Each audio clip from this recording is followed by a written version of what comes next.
আসসালামু আলাইকুম। পৃথিবী বিখ্যাত আম মিয়াজাকি।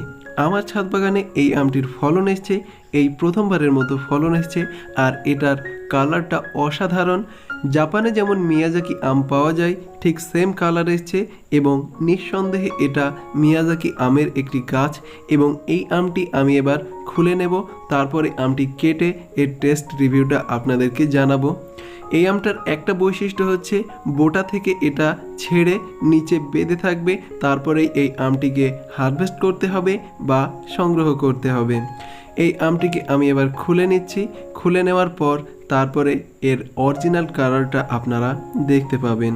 সুপ্রিয় দর্শক, এই ভিডিওটি যদি ভালো লাগে তাহলে অবশ্যই লাইক করবেন। আমি এবার আমটিকে ছাড়িয়ে নিচ্ছি এর বোটা থেকে। বোটা থেকে ছাড়ানোর পর এবার আমি এই আমটির অরিজিনাল কালারটা দেখাই। অসাধারণ। আপনারা দেখলেই বুঝতে পারবেন, এই আমটি দেখে আর কাটতে ইচ্ছা হবে না। অসাধারণ এই আমটি। এই আমটির আরেকটা বৈশিষ্ট্য হচ্ছে এখন এই আমের উপরে একটা স্তরণ আছে বা একটা পাউডার আছে, সেটাকে ক্লিন করে নিতে হবে, তাহলেই এর অরিজিনাল কালারটা দেখা যাবে। এবার আমি এই আমের উপরের আস্তরণটাকে রিমুভ করে দিচ্ছি। এবার দেখা যাবে এর অরিজিনাল কালার। Wow, amazing! দেখুন কত সুন্দর এই আমটি।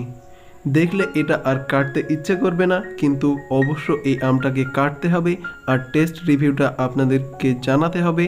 আর এ সম্পর্কে আগে একটা বিস্তারিত ভিডিও আছে, আপনি যদি দেখতে চান তাহলে আই বাটনে ক্লিক করে বা চ্যানেলটি ভিজিট করে দেখে নিতে পারেন। এবার আমটিকে আমি কেটে নিচ্ছি। আমটিকে কেটে নেওয়ার পর দেখা যাচ্ছে এর কালারটা অসাধারণ এবং এর যে পাল্পগুলি ভীষণ সফট এবং জুসি, খেতে অসাধারণ। এবং এর মিষ্টতা খুব বেশি না এবং খুব কম না, এটা সবাই খেতে পারবে। মিয়াজাকি অসাধারণ একটি আমের ভ্যারাইটি।